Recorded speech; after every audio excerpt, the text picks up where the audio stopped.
Hello guys. Social మీడియాలో ఎక్కడ చూసినా ఇమ్మడి రవి ఇమ్మడి రవి అని మోగిపోతుంది.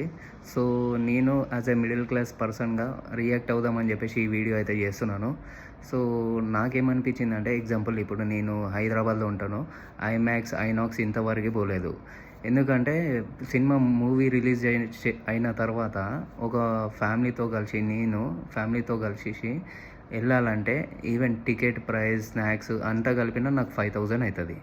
అరౌండ్ 5,000 వేసుకుందాం. సో 5,000 వల్ల ఇప్పుడు నేను 5,000 పెట్టే బదులు as a middle class person నేను ఏం ఆలోచిస్తానంటే, 1,500 పెట్టి రెస్టారెంట్ పోయి మంచి ఫుడ్ తిందామని చెప్పేసి ఆలోచిస్తా. లేదంటే 5,000ల ఒక నెల సరుకులు వస్తాయి అని చెప్పేసి ఆలోచిస్తా. సో ఇక్కడ ప్రాబ్లం ఏంటంటే, మిడిల్ క్లాస్ పర్సను ఒక ఐమాక్స్ అని కాకుండా వేరే ఎక్కడ వెళ్దాం అనుకున్నా వేరే థియేటర్లో కూడా ప్రైజెస్ ఎక్కువ ఉన్నాయి. సో ఇక్కడ ప్రాబ్లమ్ వచ్చేసి పైరసీ అవి ఇవి కాదు. ప్రాబ్లం వచ్చేసి టికెట్ ప్రైస్. సో నా ఒపీనియన్ అయితే టికెట్ ప్రైస్ తగ్గితే ఒక మిడిల్ క్లాస్ పర్సన్ మూవీ ఖచ్చితంగా థియేటర్లో చూస్తాడు.